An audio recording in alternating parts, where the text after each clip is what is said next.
The year is 2012, and a woman called Cherry Brown meets a man called Timothy Sadoshi, who claims he is a retired doctor. She falls in love with him instantly. Just 3 weeks after meeting, Timothy proposes marriage, and Sherry accepts. Despite promising to pay for the wedding himself with his wealth, Sherry is forced to pay for it herself after Timothy claims his bank account has been frozen.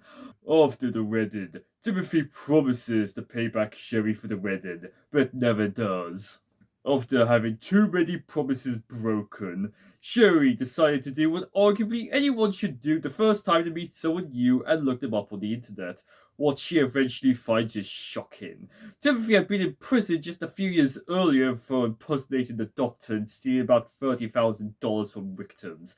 Understandably shocked and hurt, Sherry decided to make sure people knew Timothy was a con artist and was scamming people, so she told her story to the press. Eventually, this led to an appearance on the controversial talk show Dr. Phil, and Timothy agreed to it, even though he couldn't be there in person due to being deported back to Canada. Wait, what? Why would you agree to this? The only two explanations I can think of make any sense is either one, he legitimately loved Sherry and wanted to win her back, or two, and I feel like this is the much more likely reason, he wanted to use this opportunity to fix his public image and wasn't familiar enough with the show, and so he probably thought that they would just accept his word without doing any due diligence whatsoever. Unfortunately for Timothy, Dr. Phil would destroy him. He exposed all of Timothy's lies along with his pathetic evidence, including faking bank accounts, using stock images to fabricate wealth, having multiple identities, faking education degrees, lying about where he studied, lying about playing professional hockey, faking text messages, and, most bizarrely, lied about being a NASCAR team owner and driver. Why would Timothy think he could get away with that? I mean, it's super easy to check if someone has ever driven for NASCAR or even raced in it, or owned a team in it. Although he was kind of smart, he named his non-existent team after a speedway that already existed, and it did give us arguably the funniest moment of the episode. You can go pick the phone up and ask them, and they will confirm that's exactly what they told me. Well, we did.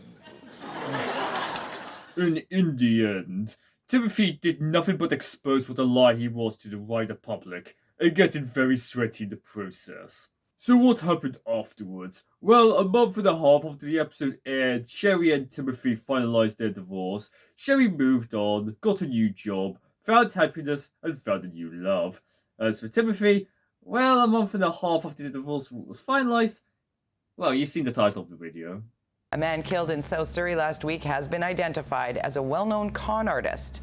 52-year-old Timothy Sabolsi was found dead in his home Friday. And 10 years later, we still don't know who is responsible for it. There's two main theories. There's the one Sherry said in an update episode segment. I guess somebody wasn't too happy with how he was dealing with them, so he is no longer with us. And that means that no one else can ever be hurt or financially or emotionally destroyed by that man. And there's my theory. I think one of Timothy's victims who never came forward out of shame or embarrassment or anything like that saw the Dr. Phil episode and then hired a private detective or something like that to find Timothy, and after doing so, they the victim went to where Timothy was and killed him.